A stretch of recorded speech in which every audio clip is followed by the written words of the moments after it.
Am I boring you? Don't set this tale aside. Give me just a few minutes more, for someone special's about to appear in dire straits upon a scaffold. It gets good eventually. That's a phrase I'm sure you've heard more than once, right? The Witcher 2 is great, but only after you've slogged your way through its 20-hour introduction full of bad combat and boring exposition. Metal Gear Solid 5, now that's a really interesting game, so long as you don't mind crawling very slowly through a hospital to get there. And Dota is one of the finest multiplayer games ever made, but you do have to play about 100 games just to understand what's going on. I've lost track of the number of books, TV shows and games that have been recommended to me over the years that came with that caveat. Oh, it starts off a bit slow, but if you stick with it, it gets really good, I promise. And as far as I'm concerned, this is a grave injustice. So many otherwise fantastic titles turn potential audiences away because they have boring introductions or openings that don't properly communicate what they've really got to offer, meaning people will never get around to experiencing them at all. A recent example of this that I've run into is the game Xenoblade Chronicles 2, an RPG that I and many other people bounced off of completely. Not because the game is bad, I actually think Xenoblade 2 is really quite good, but because the game's introduction utterly failed to grab me. Were it not for me going back and really forcing myself to power through the game's opening hours, I would have completely dismissed it forever, rather than celebrating Xenoblade 2 as the diamond in the rough that it actually is. I'll be getting back to Xenoblade 2 later, mark my words, but it isn't alone here. It feels like a really good introduction to games is becoming rarer as time goes on, and a more pronounced issue as games get longer and more complex every year. Playing virtually any open-worldy Ubisoft-style game requires you to wait for it to stop throwing systems and objectives at you before you can actually start exploring, and most survival games necessitate playing with the wiki open for your first few hours just to understand what the hell you're supposed to be doing. I think a lot of this problem comes from how we talk about and think about gaming introductions. We in the gaming space tend to reduce intros to that boring bit at the start that tells you which button to press to make the gun go shoot and which button you press to pet the dog.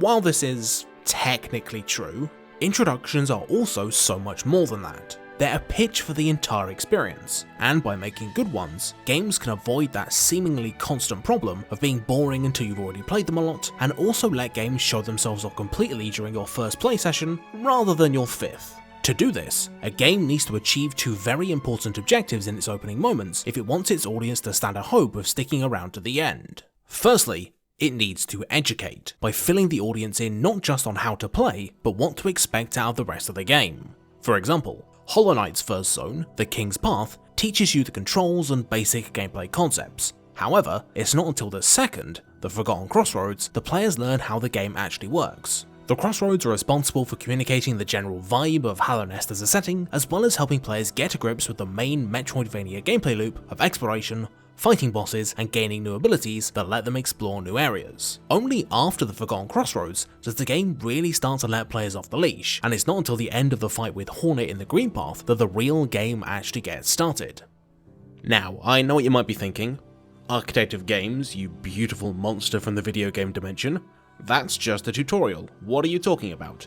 Well, I'd actually argue that a good tutorial is only one half of a good introduction. See, not only do introductions need to educate, they also need to entice, or in other non-alliterative words, convince players to keep playing even after their initial curiosity has worn off. In Horizon Zero Dawn, right when you're let out of the tutorial zone during the quest Secret of the Gates, you're also introduced to two very interesting ideas you're going to want to follow up on. First, that these scary machines have shown up and are turning other machines red, and thus evil, as well as the brand new ability to mind control machines for yourself, opening up a bunch of new gameplay options. Both of these things present interesting possibilities for players to go and explore now that the full game is open to them, kickstarting their real adventure off with some nice early momentum for both narratively and mechanically minded players. If an introduction fails to educate a player, they won't understand what's going on and will be unable to fully appreciate what a game has to offer. And if a player isn't sufficiently enticed, then they'll either stop paying attention and caring about what's going on, or even worse, stop playing entirely. To understand how great introductions achieve both of these goals, let's look at them both in more detail. First, education, because that's the one that's probably more obvious from a player's perspective. Making a great tutorial is a subject that you could devote a whole video to. And many clever people, as well as some less clever people, have done just that. But in the context of a good introduction, a tutorial has one function: to transition players from passive learning, that being through instruction, to active learning, or learning through experimentation and play as quickly and effectively as possible. Nobody likes being sat down and told what buttons to press, but sometimes it's just unavoidable for more complex games. However, that doesn't mean the tutorials always have to be boring and take ages. Bayonetta efficiently uses its flashy opening segment both as a lore dump and a consequence-free training ground to teach players the basics of moving and attacking in a safe environment, and the tutorials of 4X games like Civilization don't even bother to mention stuff like spying, the World Congress or electricity because they don't appear until late into the game, and by the time players get to endgame, they'll already have the skills needed to intuitively understand these concepts all on their own.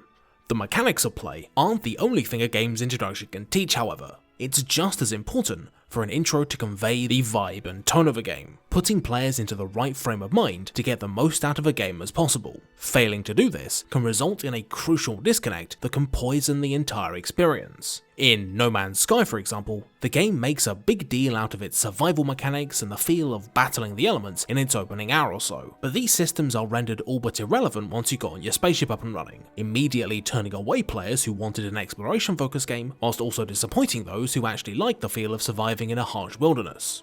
On the other hand, when a game sets the tone well in its introduction, it can transform the way you play for the better and communicate its narrative aesthetic significantly better than a million audio logs ever could. For example, XCOM Enemy Unknown, yes, I finally get to talk about XCOM again, is absolutely genius in the way that it normalizes death and failure to prevent the game's sometimes punitive difficulty from turning players away and gets them invested in the fight against the aliens. See, in the tutorial, things start off as you'd expect, with the basics of movement and cover, but when you get into your first actual fight, rather than a pushover skirmish you might be expecting, it's instead an absolute bloodbath, and the fight is scripted such that only one of your 4 soldiers can escape alive. This immediately puts the player on the back foot and makes their inevitable future deaths feel much less punishing, because rather than feeling like a draconian punishment for messing up, death has been communicated from the start to be an expected part of gameplay. But that's not all. Not only is XCOM about fighting against a vastly more powerful enemy force, it's also about learning from their tactics and eventually getting revenge.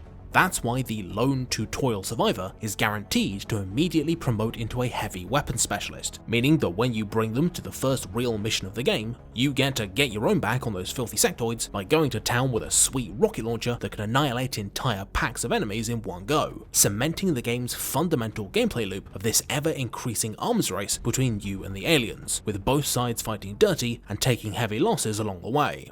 Making an effective intro to a video game is much harder than it is for almost any other medium.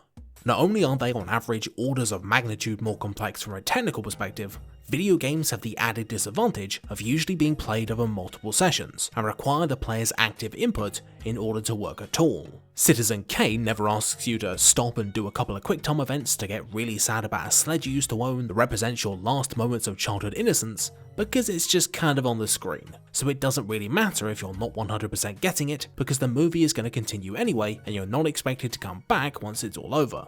Because video games are so reliant on the player's effort and enthusiasm though, it's more important than ever to get them to come back and play some more after what can often be one of the least exciting parts of a game: the introduction. The easiest and most consistent way to ensure a player's investment and long-term interest in what's going on is to create what's known in the biz as a hook. Because, you know it hooks someone in. A hook usually takes the form of some sort of unanswered question or interesting possibility that invites the audience to stick around to find out what the answer is. Wow, that ring certainly looks interesting. Wonder when that's gonna turn up. What's the deal with this cynically marketable character? Hell, at the start of most of Shakespeare's plays, someone stands up and tells everyone the ending, not as a spoiler, but to get them wondering about how that happened and eager to find out via the rest of the performance. Video games are no different. In order to hook players in, they need to create some sort of long-term question in a player's mind relating to the game's narrative, its mechanical possibilities, or ideally both. For example, Legend of Zelda: Breath of the Wild is smartly designed so as to show off all of its most interesting mechanics, that being the physics system, fire and Sheikah Slate abilities during the opening, leaving the player to wonder about all the cool potential applications they'll have once the game lets them off the Great Plateau. And Ring of Pain reeled me in, not only with its incredibly creepy aesthetic and its surreal dreamlike setting containing horrible monster owl, but also the really unique take on dungeon crawling that comes from all the levels being rings. To go a little bit more in depth, let's revisit our good friend Xenoblade Chronicles 2, as well as its older, more successful brother, Xenoblade Chronicles 1, to illustrate why good hooks are so important. Xenoblade 1 engages players on a mechanical and narrative level right from the outset. For example, from almost the very beginning of the game, you have access to the status effects Break, Topple, and Daze, which form part of a chain. These statuses correspond to each of your 3 starting characters. Shulk is an aggressive supporter, and so he can use Break, which makes enemies more vulnerable to status effects. Rein, the tank of the team, can topple, crowd-controlling enemies by briefly immobilizing them, and Fiora, the starting trio's damage dealer, can daze, causing enemies to forget who damaged them the most and not attack your squishy damage dealers, of which Fiora is the squishiest. This combo adds a great dimension to fights on top of your regular positioning, damage and healing concerns, and even has unique applications against particular enemies. Armored Mechon, the main baddies, can normally only be damaged when toppled or dazed, so you've got to build up the combo that unleash all of your moves at once in one big burst. Chain attacks which let you freeze time and combo moves together, as well as Shulk's super powerful Monado arts once he gets his hands on it, also add a lot of combat depth as you unlock more moves and character combinations. In essence, Xenoblade 1 throws all of its most interesting mechanics at players right from the get-go, and slowly expands upon them as the game goes on to keep players interested. This is a philosophy that extends to its story. Small spoiler warning for the intro of Xenoblade 1, it happens very early in the game, but it is very important to the plot, so skip here if you'd like to avoid it, use your own judgment. About 90 minutes into the game, the hub town of Colony 9 gets invaded by those Mechon I mentioned earlier, and after a cool showdown with this big mean motherfucker, Fiora gets murdered. Yep, she's just dead. She's gone. What it took Final Fantasy VII half a game to build up to, Xenoblade Chronicles does in the tutorial. Fiora's death at the hands of Metalface is the catalyst for the entire story, and is pretty emotional, with players really looking forward to getting revenge on the Mechon. Even mechanically minded players will be sad that they no longer have a dedicated day specialist and won't get a new one until the 7th and final party member about 2/3 of the way through the game. By putting its best foot forwards at all times and using hooks aggressively, Xenoblade Chronicles 1 creates some fantastic starting momentum that can carry players all the way through till the end of the game. Xenoblade 2, on the other hand, does almost none of this. Let's start with the mechanics, shall we? Unlike its predecessor, Xenoblade 2 is a much more complicated game, and the game wisely locks off some of its more complicated mechanics to avoid overwhelming new players. Unfortunately, the game cuts out too much, forcing you to spend the first few hours of the game watching Rex slowly auto-attack lobsters to death and occasionally getting to use an ability. Instead of allowing players to get into the fun stuff right away, Xenoblade 2 leads with its weakest mechanics, like the poorly explained and badly balanced pouch items and the mind-bogglingly stupid gacha mechanic for acquiring new party members. Why this is in a single player game, I will never know. The break topple combo and chain attacks are both actually in Xenoblade 2, and are much more nuanced this time around. The problem is that you can't really access any of the interesting combat stuff until you're about 1/3 of the way through the game, which is just too much of a time commitment if you're asking players to wait upwards of 15 hours, longer than most games, just for the combat to start being fun. A similar complaint can also be levelled at the story. Xenoblade 2's story is actually pretty good as far as JRPGs go, it just makes the critical error of forgetting to give players any easy narrative hooks at the start of the game. Rex and Pyra, the 2 main characters, don't really have any easy to relate to character motivations at the start beyond the former doing whatever the mysterious booby lady tells them to, as well as some vague plot about stopping these big titans from dying. And the bad guys, Jin and Malos, are about as generic as anime bad guys can get, complete with hammy scene-chewing dialogue. The frustrating part is that Pyra actually has some really interesting character motivations, the lore behind the Titans is a great reveal, and Jin in particular is probably the best written character in the game. But new players are given no indication that this is the case, and no reason to care about anything that's happening until it's much too late, meaning that all they're left with is... and oh boy. Now, these are some pretty damning criticisms, but I think I know what Xenoblade 2 was trying to do, namely cater to people who've never ever touched anything resembling a JRPG at all, and so need the gentlest possible introduction. That's why it tries not to overwhelm people with a complex story or mechanics right at the start, and introduces things they're going to be familiar with ASAP. 2 things, to be precise. Unfortunately, Because most people who are going to pick up Xenoblade 2, the third entry in a popular series of a fairly well-established genre, are already familiar with what to expect, this conservative intro is only going to frustrate people. But that brings up an interesting point. Introductions are all about conveying information to the audience, but anyone who picks up a piece of media for the first time is never going to be a blank slate. People are always going to come into an experience with pre-existing knowledge and expectations, and it's important to keep that stuff in mind. A good example of how to do this right can be seen in Doom 2016, which probably has one of the best opening 15 minutes in any game ever, and it all hinges around the idea that players know exactly what they're getting into when they boot up the game. Instead of treating you to a long diatribe about the nature of the Doom Marine or what's going on at the Ark facility, Doom 2016 gives you a single instruction as you boot up the game for the first time. Rip and tear until the work is done. Everything after that is designed to give players exactly the feeling they came for. In the first 10 seconds, you cave in a zombie's skull, just after that you get lined up for a series of awesome headshots, and after that, you get to see people literally worshipping you. You feel like a badass almost instantly. Even the environment design reflects this gratification first ethos, like in the case of this little sign reading Demonic Invasion in Progress, which is the silliest thing in the world if you think about it for even a second, but it helps to sell the idea that this is a universe operating under zero pretense as to why you're really here. The game doesn't need to hint at the demonic threats or even really give you a reason to fight them, because you bought a Doom game. You already want to shoot demons. Ergo, the game spends most of its opening letting you do just that. It introduces an imp specifically to let you splatter his brains all over the wall with your new shotgun. The first combat arena is all about setting up a bunch of different angles for you to do glory kills from, and the Doom Marine shows the same active contempt for the lame story that the player no doubt does, making them feel like a badass for wanting to skip the lore and get to the blasting. Even Doom Eternal, which I'd say has the far weaker introduction of the two games, does the same thing. It assumes that most people picking it up have already played Doom 2016, and so hands you some of its most iconic weapons really quickly. You get the chainsaw and an upgrade for your shotgun before you've even had your first real fight, with the machine gun coming not long after, because the game wants you to feel just as cool as you're used to feeling as soon as possible. When you get right down to it, that's what an introduction is supposed to do. To harmonize the player's expectations and the developer's intent, putting you both on the same wavelength. If players aren't getting what they want out of a game, or worse, don't know what kind of experience the game is trying to give them, there's no way they're going to stick with it without some sort of outside incentive. And it's probably not a good idea for developers to rely on everyone being a professional gamer like me. By investing effort into making the introduction of their games more punchy and resonant with the rest of the game, not only can developers improve retention rates, but they'll also enhance the middle and ends of their games with fun moments of payoff. Metroid Prime, for example, shows you some cool abilities really early on and then takes them away, giving you a great motivation to go and get them back and making you feel really powerful when you do.